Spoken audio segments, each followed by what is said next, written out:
Bienvenue sur le podcast Infrastructure et Développement. Je suis Mamoudou Bokoum, votre hôte dans ce podcast dédié aux enjeux de développement des infrastructures en Afrique. Dans ce 8e épisode, nous abordons les enjeux du développement de l'habitat en Afrique, cas du Sénégal. Cet épisode est diffusé en 2 parties. Dans la première partie de cet épisode, nous apportons des réponses aux questions clés suivantes. Quel est le cadre institutionnel pour le développement de l'habitat au Sénégal? Quels sont les enjeux majeurs pour le secteur de l'immobilier au Sénégal? Quel est le diagnostic des problèmes de sécurité dans la construction et quelles solutions sont envisagées pour les régler? Dans la deuxième partie de cet entretien, nous aborderons les initiatives actuelles pour régler le problème de l'habitat au Sénégal, notamment le projet de 100 000 logements, mais également les initiatives pour l'immobilier public de façon générale et les dynamiques dans le continent. Pour répondre à ces questions, nous avons donné la parole à Amadou Thiam, directeur général de la construction et de l'habitat. Amadou est ingénieur de conception en génie civil de l'école polytechnique de Thiès. Il est également titulaire d'un master 3e cycle en mécanique des sols de l'École nationale des ponts et chaussées.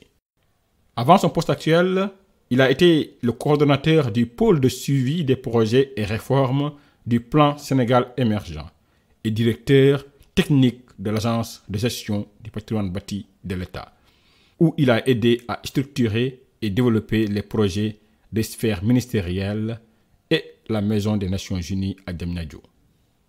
Bonjour Amadou. Bonjour Mamoudou. Merci encore d'être notre invité pour cet épisode introductif du secteur des infrastructures verticales. Là, on va parler d'habitat, on va parler d'immobilier. Avant d'entrer dans le vif du sujet, j'aimerais bien d'abord peut-être que vous présentiez à notre audience les missions de la direction de la construction et de l'habitat que vous dirigez aujourd'hui. Merci Mamoudou. Donc, la direction générale de la construction et de l'habitat est l'une des 3 directions générales du ministère en charge de l'urbanisme, du logement et de l'hygiène publique. Et elle est composée de 4 entités. Une entité dénommée la direction de la promotion de l'habitat social qui a en charge la stratégie nationale d'habitat et qui principalement gère les agréments des promoteurs des coopératives et les accompagne pour la production de leur logement. Nous avons la direction de la construction qui est censée mettre en place l'ensemble des outils et dispositifs permettant une bonne production d'habitat, de logement, de construction de manière générale. Elle a, entre autres, en charge la question de la classification des entreprises et du développement, la promotion de l'écosystème de la construction. Nous avons la direction de la régulation et du suivi des politiques de logement, qui est la dernière direction créée, qui est là pour permettre à l'État d'avoir suffisamment de données et des données crédibles et fiables pour pouvoir mettre en place les bonnes études, parce que maintenant nous sommes dans l'ère de la data, il faut que nos politiques soient du data-driven.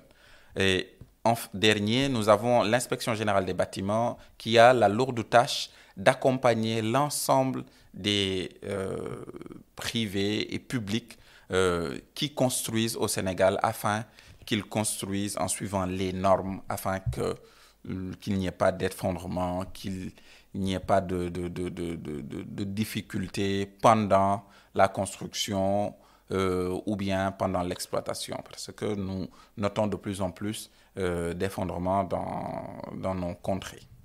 Merci Amadou. Mission très large. Hein. On voit qu'il y a de la production, il y a de l'accompagnement à la production, il y a clairement de la réglementation, mais aussi il y a du contrôle à travers l'inspection générale des bâtiments.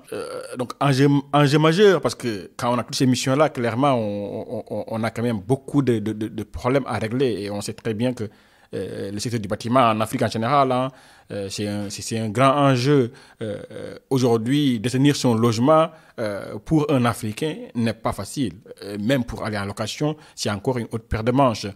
J'aimerais bien vous entendre sur les enjeux majeurs pour le secteur de l'immobilier de façon générale, hein, au Sénégal, mais particulièrement, surtout pour le secteur de l'habitat en particulier. J'aimerais bien vous entendre là-dessus. L'immobilier, effectivement, est très vaste, hein. Nous avons l'immobilier résidentiel, nous avons l'immobilier de bureau, nous avons l'immobilier commercial, nous avons l'immobilier industriel, entre autres. Là, vous me permettrez de faire un focus sur l'immobilier à usage d'habitation, donc l'immobilier résidentiel. L'immobilier résidentiel est, on va dire, articulé autour de deux grands axes. Le premier axe, c'est l'offre. Le deuxième, c'est la demande. Donc, par rapport à l'offre, nous avons des défis que nous partageons avec beaucoup d'autres pays africains. Le premier, c'est le foncier.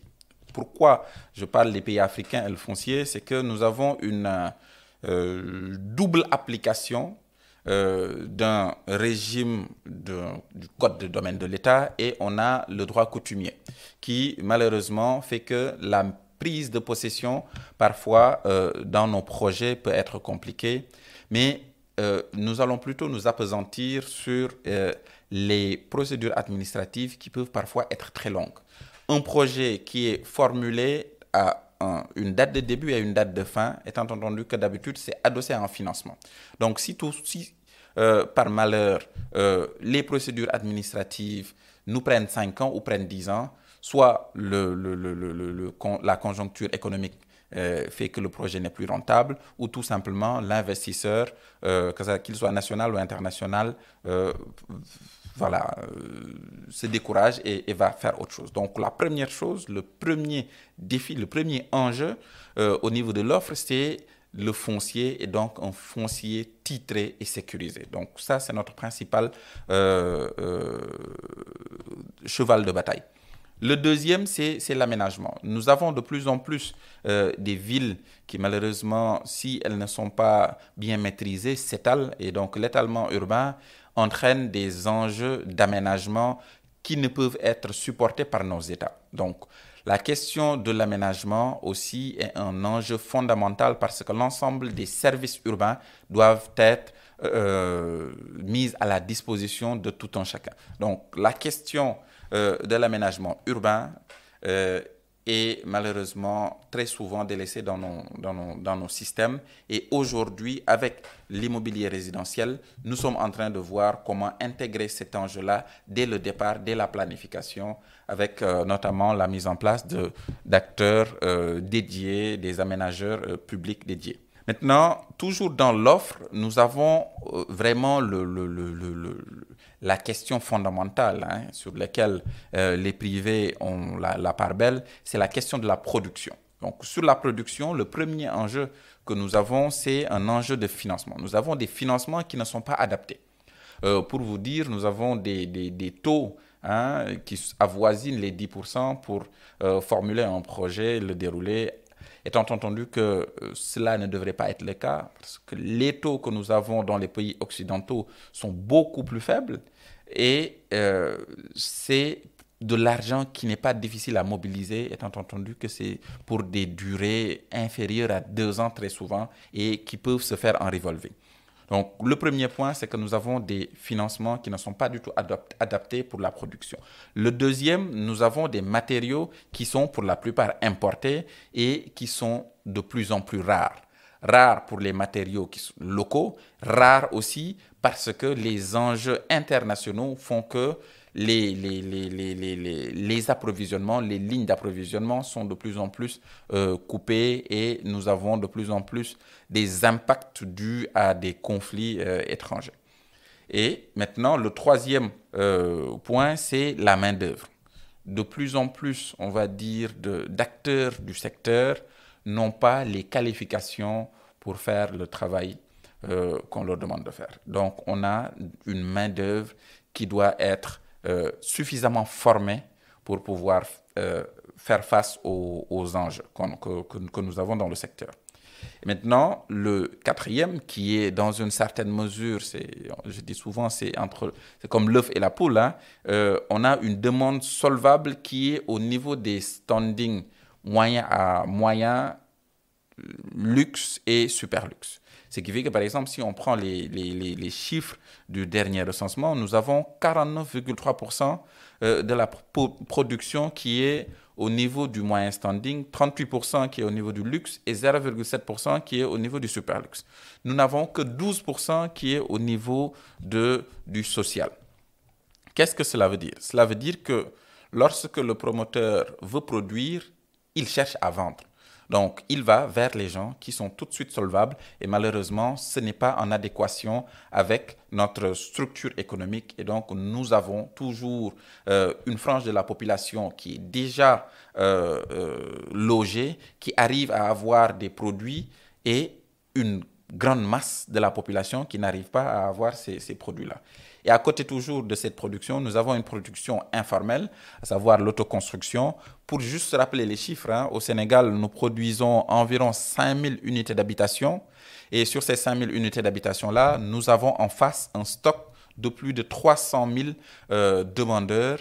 Et à ce stock de 300 000 demandeurs-là, nous avons chaque année, malheureusement, 12 000 demandes qui s'y rajoutent. Donc, qu'est-ce que nous avons? Nous avons un système qui est structurellement désarticulé.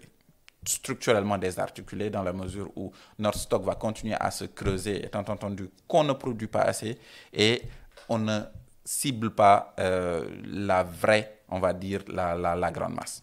Et maintenant, si on parle de la demande, pour parler de cette grande masse-là, on a un système qui est orienté économie informelle. Donc, cette économie informelle-là, malheureusement, n'a pas facilement accès aux produits bancaires, donc aux prêts hypothécaires. Et donc, on a un problème. Le Sénégalais qui aujourd'hui est dans un quartier, paye 150 000 francs par mois de loyer depuis 10 ans, n'arrive pas à transformer ces loyers-là en location-vente, tout simplement, ou bien en traite à la banque pour pouvoir être propriétaire au bout de 15 ans, au bout de 20 ans.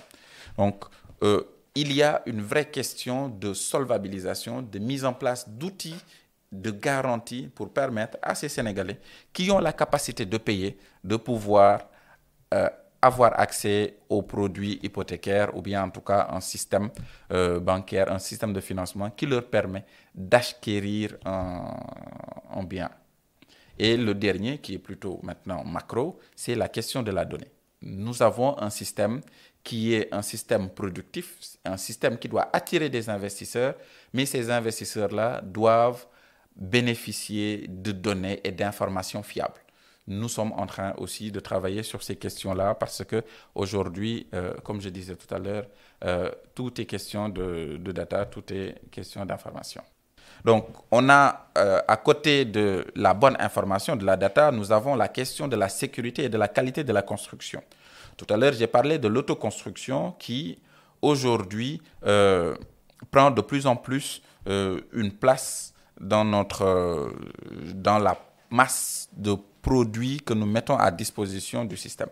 Elle vient malheureusement avec ses risques et ses défis.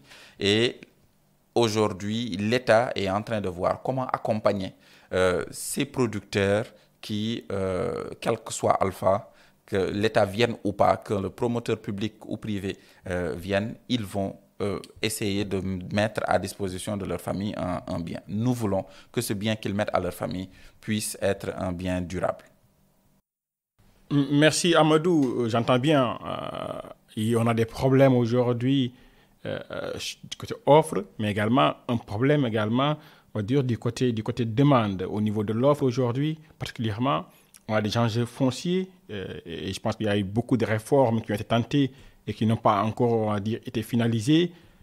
Mais également, on a des enjeux également de démographie et d'urbanisation. D'accord? Ça, c'est un enjeu majeur. Le Sénégal est passé d'un taux d'urbanisation d'environ 40% dans les années 2000 à aujourd'hui presque 50%.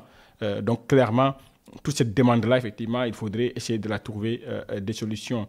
Et à côté de ça, on a une divergence quelque part, une décorrélation entre aussi l'offre elle-même et la demande. Parce que clairement, quand on est dans un pays où où clairement la majorité des gens ont des revenus assez faibles.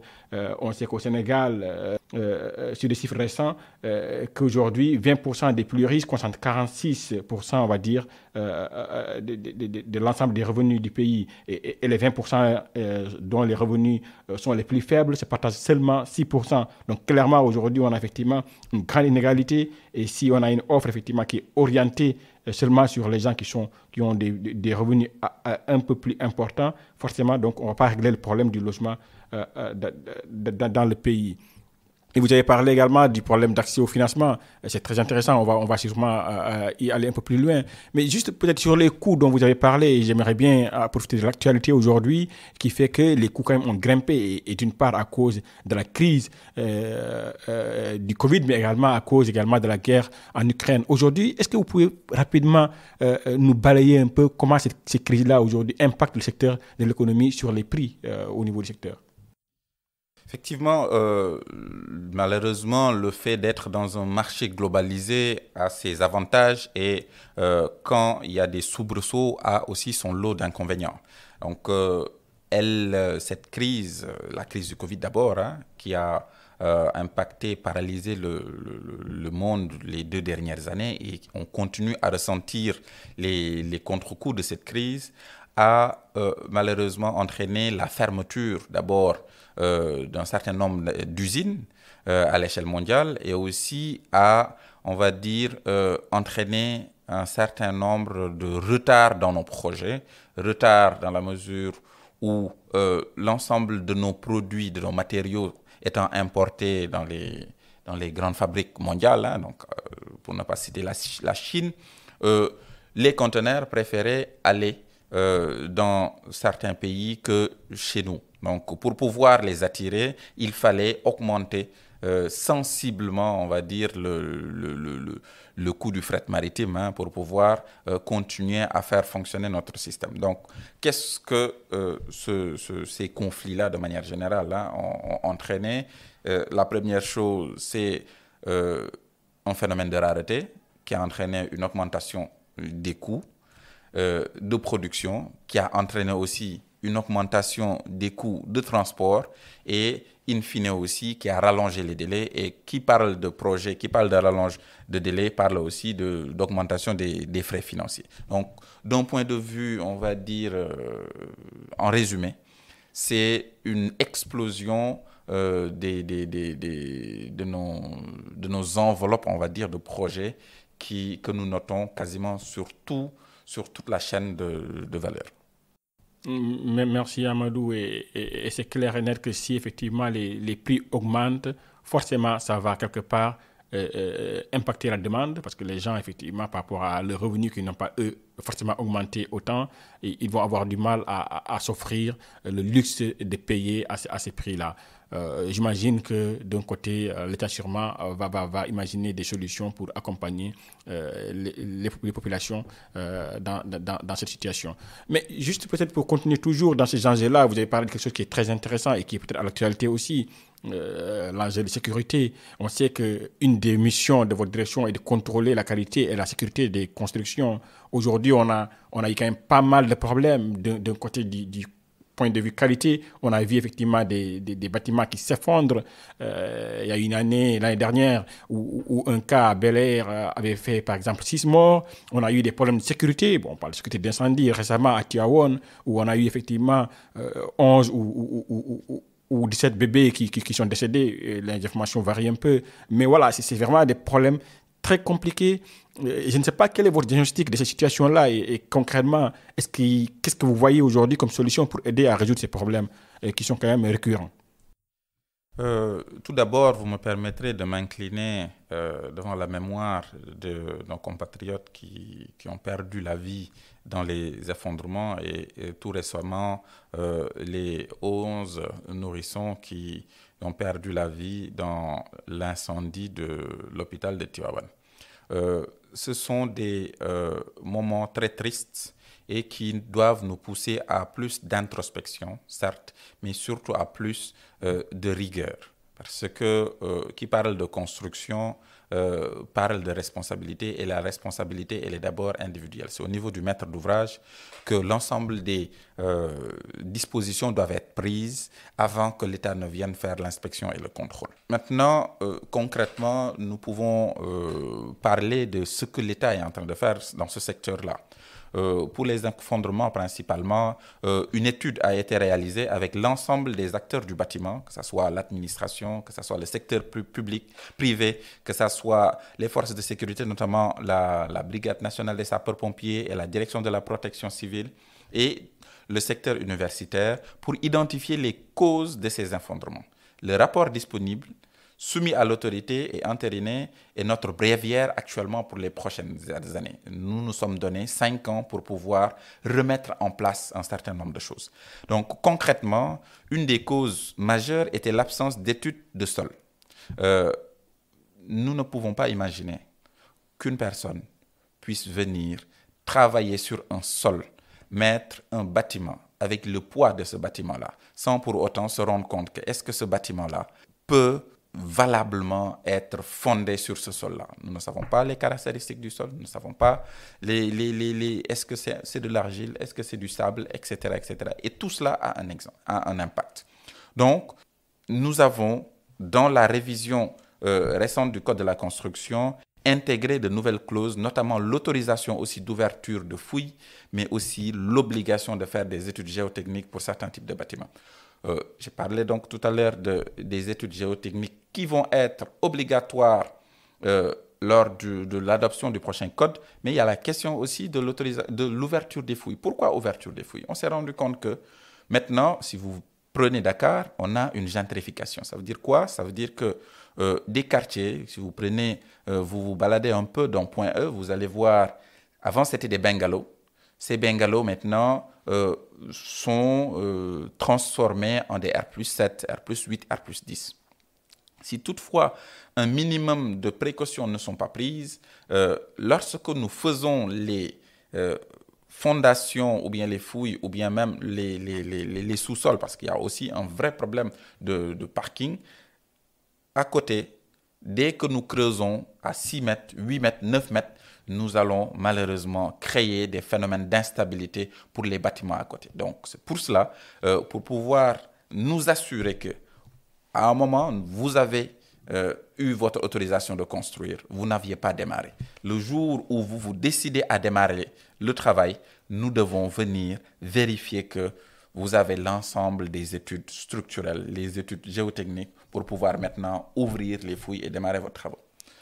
Aussi, l'étude a fait ressortir l'intervention dans le secteur d'acteurs n'ayant pas assez de connaissances dans le domaine. J'en ai parlé tout à l'heure lorsque j'évoquais la question des défis au niveau de la production. Avec le 3FPT, qui est une structure de l'État rattachée au niveau du ministère de la formation professionnelle, nous avons fait un grand recensement pour savoir exactement au Sénégal qui forme qui et comment nous pouvons maintenant permettre à ces instituts de formation agréés, reconnus pour donner une bonne formation, l'envol dont ils ont besoin pour que ces jeunes-là, qui très souvent démarrent, manœuvrent et après s'autoproclament électriciens, plombiers, carreleurs, puissent aller quelque part, faire une validation d'acquis ou bien tout simplement apprendre les bonnes manière de faire leur métier, de connaître les bons rudiments. Nous avons reçu instruction d'accompagner ces mains utiles de notre secteur vers une professionnalisation et plus de compétences. Toujours dans cette volonté d'assainir le secteur et éviter ces drames, un système aussi de classification des entreprises de construction plus adéquat a été proposé dans le prochain code, parce qu'il y en avait un, mais qui,